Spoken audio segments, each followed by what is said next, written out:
अस्सलाम। आज मैं आपको मोवेक्स टैबलेट यानी टेजानाडीन जो मार्केट में मुख्तलिफ ब्रांड नाम से आती है, लेकिन इसका एक नाम जो है वो मोवेक्स है। इस पर कंप्लीट रिव्यू दूंगा। ये जो मेडिसिन है ये मार्केट में 2 मिलीग्राम और 4 मिलीग्राम की स्ट्रेंथ में एक टैबलेट और कैप्सूल के फॉर्म में अवेलेबल है। यह मेडिसिन आप मसल रिलैक्सेशन के तौर पर इस्तेमाल किया जा सकता है। ये सर्टन मसल को शॉर्ट टाइम के लिए रिलैक्स कर देती है।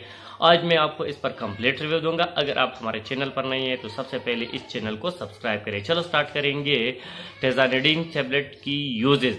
ये जो मेडिसिन है ये एक मसल रिलैक्सेशन मेडिसिन है, यानी मसल को रिलैक्स कर देती है। जैसे कि आपके बॉडी में मसल में जो सख्ती आ जाती है, मसल टाइटनेस होती है, मस्कुलर स्पाज्म होती है, तो इसको ट्रीटमेंट के लिए, जैसे आपके पट्टों में जो खिंचाव होती है, मस्कुलर पेन होती है, पट्टों में जो दर्द होती है, इसके लिए शॉर्ट टर्म के लिए मसल को रिलैक्स कर देते हैं। स्पाइनल कॉर्ड में जो इंजरी होती है इसके ट्रीटमेंट के लिए, स्पाइनल कॉर्ड में जो इंजरी को ट्रीट करने के लिए इस मेडिसिन इस्तेमाल किया। अगर आपके बैक में दर्द हो, कमर में दर्द हो, कमर की जो फट्टे है, मसल्स है, इसमें स्पाज्म हो, तो इसके ट्रीटमेंट के लिए इस्तेमाल किया जा सकता है। अगर आपकी नेक यानी गर्दन के जो पट्टे होते हैं, गर्दन में जो दर्द होती है, बैक पेन होती है, मस्कुलर पेन होती है, तो इसके लिए इस्तेमाल किया जाता है।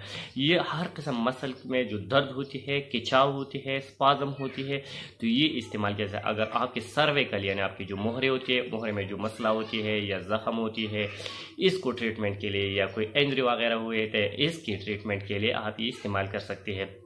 ये जो मेडिसिन है ये सिर्फ और सिर्फ मसल को शॉर्ट टर्म मसल को रिलैक्स कर देती है, मसल रिलैक्स कर देती है। जैसे कि आपके पट्टों में खिंचाव होती है, दर्द होती है, स्पाज्म होते हैं, तो मस्कुलर पेन के लिए जिधर भी आपकी बॉडी में पट्टों में जो खिंचाव आते हैं, जैसे कमर में आते हैं, नेक में आते हैं, मोहरों में आते हैं, तो इसको ख़त्म कर देती है और आपको आराम पहुंच जाता है। अगर आप बहुत से पेन किलर इस्तेमाल किया लेकिन इससे आपकी जो मसल पेन है, मस्कुलर पेन है, वो ख़त्म नहीं हुई, तो इस मेडिसिन का इस्तेमाल करें। इससे आपकी जो मसला है वो ख़त्म हो सकती है। अगर इसके साइड इफेक्ट को देखा जाए तो इससे dryness of mouth, drowsiness, drowsiness, sleepy condition और साथ ही एफिगेस्ट्रिक पेन, सर पर चक्कर आना, कॉन्स्टिपेशन और स्लीपी कंडीशन पैदा कर सकती है। अगर इसकी डोज को देखा जाए तो ये बीडी इस्तेमाल करना, 1 टैबलेट सुबह 1 टैबलेट शाम खाने के बाद इस्तेमाल करना होगा। लेकिन ये मेडिसिन का इस्तेमाल करना है तो अपने डॉक्टर की सलाह मशवरा के साथ। Thank you for watching.